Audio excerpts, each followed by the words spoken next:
Oy, eto sabi natin construction workers. Yes diba? naman. Kausapin natin si Adele, ang iisang babaeng construction worker dito. Adele! Yes. So, matanong na namin, Adele, ilang taong ka na sa construction? 2 years po. 3 years. Pa lang. Paano mo napasok ang mundo ng construction? Ay, pinasok lang po ko ng aking kaibigan before. Palapit lang yung mic up. Ayan. Ano? Pinasok po ako ng aking kaibigan before. Kaya, nagkaroon po ako ng experience. Anong ginagawa mo sa Oo. construction? Router. Ano po Ano ang yung ginagawa ginagawa ng ng isang router? Sa tiles po siya. Sa tiles. Sa tiles. Sa Yes. mga banyo, sa mga flooring. Yes po. Paano Yes po yun? Kayo po yung nagsusukat? Ano po ba ginagawa? No po, sir. Ano po yun siya? Sa grouting po siya. Delicate. Sinusundan po namin yung Yung grout? Nag-grout? mga gawa ng mga tile setter. Mga tile Ginagawa ng setter. tile Yes. setter. Setter. Kayo yung Siyempre, nagkakabit. nakasukat yan eh. Opo, opo. Kayo yung nagkakabit na ganon. Sila po, tapos sinusundan po namin every edge Yeah, po po. ganito. Lagyan po naman ng grout. Grout, gagawin ng Ita-demo grout. niya ngayon Oo. mismo. Ito na. Parang may marker, ganon. Opo, opo. Kasi ano yan eh, Yun yung po mga kumbaga nagdudugtong doon interior siya. designer, minsan meron kasi pattern na ginagawa para doon sa paglalagay ng tiles. So, yung bawal magkamali pag kinabit Yun ang nila. sinusundan nila. Oo. Kailangan Yes sundan po. nila yung plano. Oo. Yes po. Pero mo bang pagkakataon na hindi nasunod yung pattern tapos pinaulit po? Yes, sir. Maraming beses po. Maraming beses. Paano po yun? Siyempre, nagastusan na po yun, di ba? Nakabit na po, tapos babaklasin. Minsan, yung tiles, pag tumigas na, babasag po yun.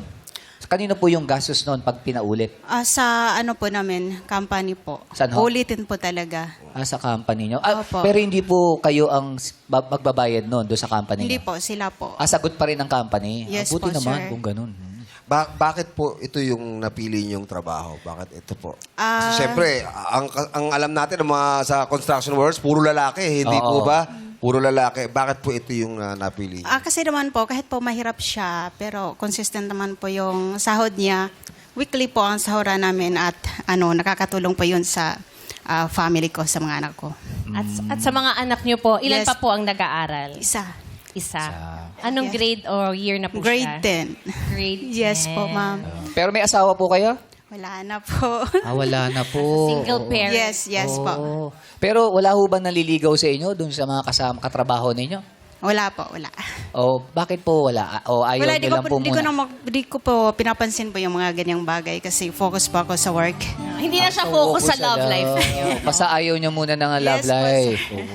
Kung sakasakaling ikaw ay manalo ng 600,000 pesos, saan niyo po gagamitin yung perang iyon? Isa na po doon yung renovation po ng bahay ko sa Cavite kasi hindi pa po siya natapos. Hindi pa buo, kumbaga. Yes po. Oo. May marami kang pangarap para dito. Yes Siyempre, po. yun yung trabaho nila. Gusto niya yung sarili niyang tahanan. Ay gumanda tama. talaga. Oo. Yes po, ma'am. Pero ang balita namin, nakapagpatapos ka daw ng pag-aaral. Yes po, Wow. sir. Anak mo, yung anak mo? Yes po. Anong natapos niya? Medtech. Wow! Medtech! Wow! Galing naman, Del. Ano yung pinampuno mo doon? Anong trabaho bukod sa construction? Before po, FW po ako. Oh, Saang saan? bansa? Sa Kuwait po at saka Saudi. Wow. Ilang taon po kayo doon?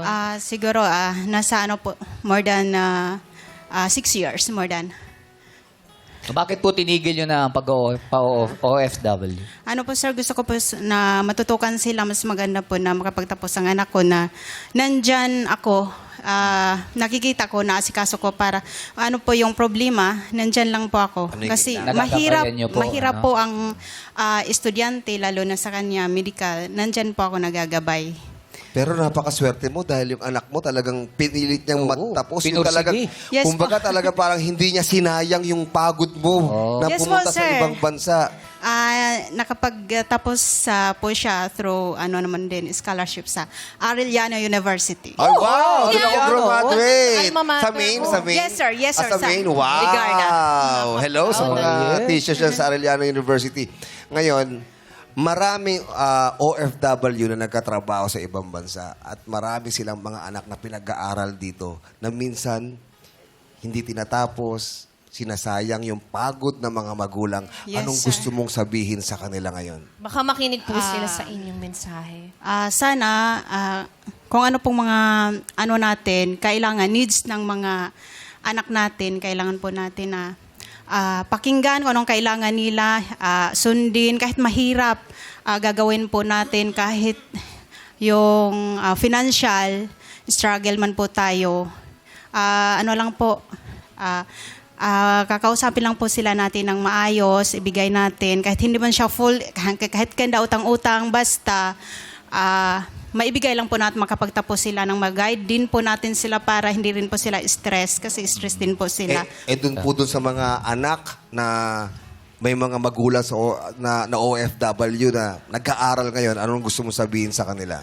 Kasi ikaw lang- nakapagpatapos ka Yes ng po, pag-aaral sir. Focus Lang po sa goal niyo mga kids, kasi ang parents po, lalo na sa mga single mom, wala pong ibang hangad kundi makapagtapos kayo. Sana, yun din po ang sundin niyo at pilitin niyo pong abutin ang inyong mga pangarap. Hindi lang mangarap kundi abutin po. Tama, ganda.